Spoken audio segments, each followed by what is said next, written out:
Bonjour et bienvenue sur la chaîne Veda Cuisine. Je m'appelle Janava et je cuisine avec vous des préparations végétariennes. Et aujourd'hui, on va cuisiner un sabji de gombo. Donc le gombo, c'est un légume indien que vous allez découvrir aujourd'hui quand je vais vous montrer les ingrédients qui sont juste à ma droite. Au niveau des ingrédients, aujourd'hui, on va avoir besoin de ghee ou de matière grasse. Vous pouvez très bien utiliser de l'huile d'olive si vous voulez pas, si vous n'avez pas de ghee, de beurre clarifié, ou si vous préférez utiliser une huile végétale. Donc 3 cuillères à soupe. On a ici une aubergine, donc c'est une grosse aubergine qui fait 300 grammes. C'est à peu près. Un poivron et demi, ici on en a pour 280 grammes environ. Et là je vais avoir enfin les fameux gombos que je vais vous présenter en entier. 7 gombos à peu près, ça va nous faire 100-110 grammes. Je les ai coupés dans la tranche. En ce qui concerne les épices, on va avoir besoin, bon, pour le sel, une demi-cuillère à café. Les épices en graines, aujourd'hui on va utiliser le cumin. On a une cuillère à café rase.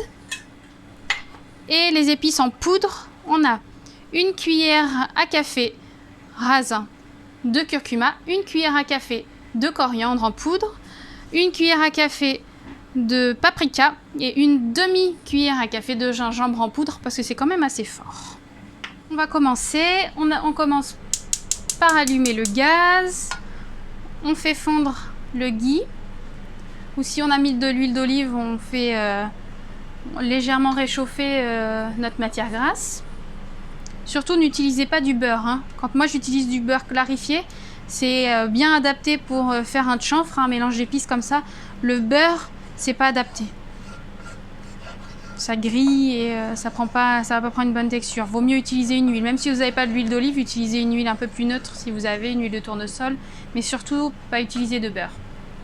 Voilà, une fois que c'est bien fondu, on met les graines. On commence toujours par les graines et on va les laisser torréfier. Ça veut dire brunir et développer leur odeur. Là, ça brunit légèrement et on sent au niveau que le parfum du curcuma s'est vraiment développé. Je baisse mon feu. Vraiment, je le mets au minimum parce que sans ça, ça va trop cramer. Ça va vraiment brûler. Effectivement, oui, ça va vraiment cramer, ça va noircir. Je mets tout de suite toutes mes épices. Vous préparez vos épices à l'avance si vous n'êtes pas habitué à utiliser les épices. Sans ça, vous éteignez complètement votre feu si jamais vous êtes un petit peu en retard. Là, on les laisse juste quelques secondes. C'est vraiment très très très court. Et je vais commencer par mettre les aubergines. Vous pourrez très bien tout mettre en même temps. Là, je vais les faire revenir toutes une par une, mais on va pas attendre très longtemps entre chaque légume parce qu'au niveau des cuissons, on va être à peu près pareil au niveau des temps de cuisson. Alors par contre, ça absorbe tout. Vous inquiétez pas, rajoutez pas d'huile en vous disant ah, il n'y en aura pas assez. Quand vous allez cuire le reste, ça va redégorger. Alors on va mettre tout de suite les poivrons. Je vais augmenter un petit peu le feu. Maintenant, vous pouvez le mettre moyen. On peut prendre son temps quand même à cuire les légumes. Je vais pas intégrer les gombos tout de suite. Et je vais mettre un petit peu d'eau. Je vais couvrir. Comme ça, ça va déjà pré-cuire comme ça. Et ensuite, on rajoutera les gombos. Donc là, vous pouvez couvrir 2-3 minutes, vous vérifiez que ça se mélange bien. Vous mettez le feu entre moyen et fort et on surveille. On a toujours un œil sur nos préparations. Là, ça crépite pas mal. Je vais perdre ma cuillère. On rajoute les gombos. Donc c'est normal, ça fait des grands. Ne vous inquiétez pas, ça va vraiment bien se ramollir. Les grands bâtons. On mélange tout ça.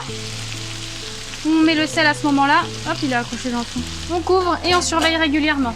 Et voilà, j'ai retiré mon légume du feu. Les gombos sont devenus très mous, un peu comme la texture des poivrons.